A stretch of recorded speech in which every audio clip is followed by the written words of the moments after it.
Buenas tardes, mi nombre es Pedro Isaías González Casanova y hoy vamos a hablar sobre teoría de Nyquist. Para este tema vamos a dividir en dos, lo que es el teorema de muestreo de Nyquist-Shannon y en sí lo que es el teorema de Nyquist. Para la primera vamos a presentar el teorema de muestreo de Nyquist-Shannon, también conocido como el teorema de muestreo de Whittaker-Nyquist y Shannon criterio de Nyquist o teorema de Nyquist. Es un teorema fundamental de la teoría de la información de especial interés en las telecomunicaciones. El teorema trata del muestreo que no debe ser confundido o asociado con la cuantificación. La cuantificación es el proceso que sigue después del muestreo en la digitalización de una señal y que el contrario del muestreo no es reversible. El teorema demuestra que la reconstrucción exacta de una señal periódica continúa en banda base a partir de sus muestras. Es matemáticamente posible si la señal está limitada en banda y la tasa de muestreo es superior al doble de su ancho de banda.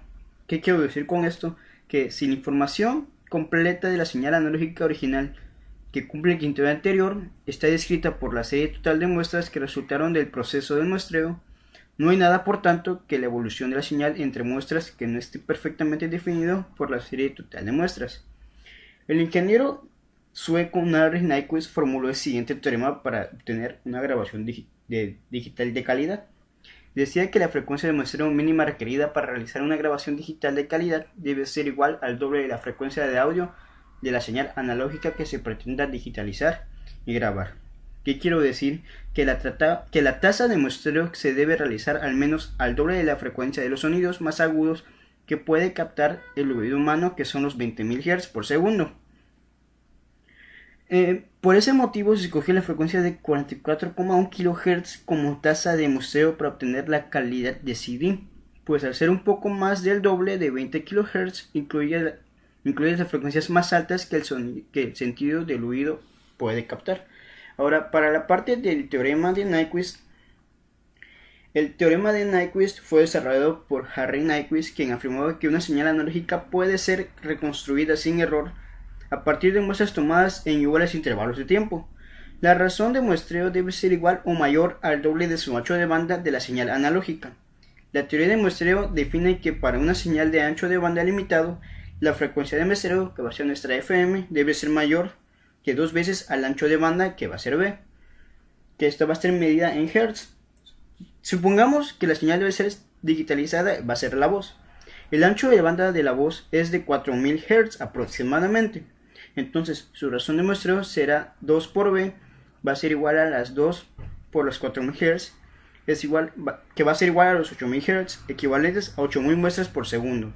Entonces la razón de muestreo de la voz debe ser al menos de 8000 Hz para que pueda regenerarse sin error. La frecuencia 2B es llamada razón de muestreo de Nyquist. La mitad de su valor es la llamada algunas veces la frecuencia de Nyquist. A continuación veremos lo que es la razón de muestreo y la frecuencia de Nyquist. Vemos que en la tabla se presenta lo que son los 22.050 Hz y la razón de Nyquist son de 11.025 Hz. ¿Qué quiere decir con esto? Que la frecuencia, para poder digitalizarla mejor, va a ir a lo que es a la mitad de su frecuencia según la frecuencia de Nyquist. Un ejemplo práctico va a ser que en el área de la música a veces es necesario convertir el material analógico como eran los acetatos, cassettes o cintas magnéticas de grabaciones anteriores para poder digitalizarlas a lo que es el formato de CD o DVD. Los ingenieros de sonido pueden definir el rango de frecuencia de interés. Como resultado, los filtros analógicos son algunas veces usados para remover componentes de frecuencia fuera del rango de interés ante la señal que sea muestrada. ¿Qué quiere decir con esto? Que los ingenieros que se encargan de esto van a utilizar filtros ya sea pasabanda o pasabaja para eliminar todo ruido o frecuencia que sea menor a las frecuencias que estén en los rangos.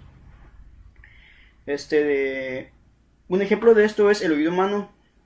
El oído humano puede detectar sonidos en el rango de frecuencia de los 20.000 Hz, de 20.000 Hz a 20.000 kHz. De acuerdo al teorema de muestreo, uno puede muestrear la señal al menos a 40.000 kHz para reconstruir la señal de sonido aceptable al oído humano. Los componentes más arriba de 40.000 kHz no podrán ser detectados y podrían contaminar la señal.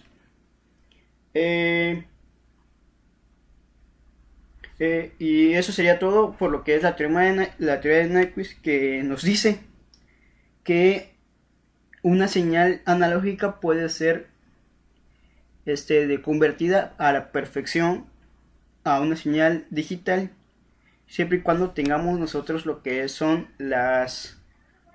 el rango de muestreo.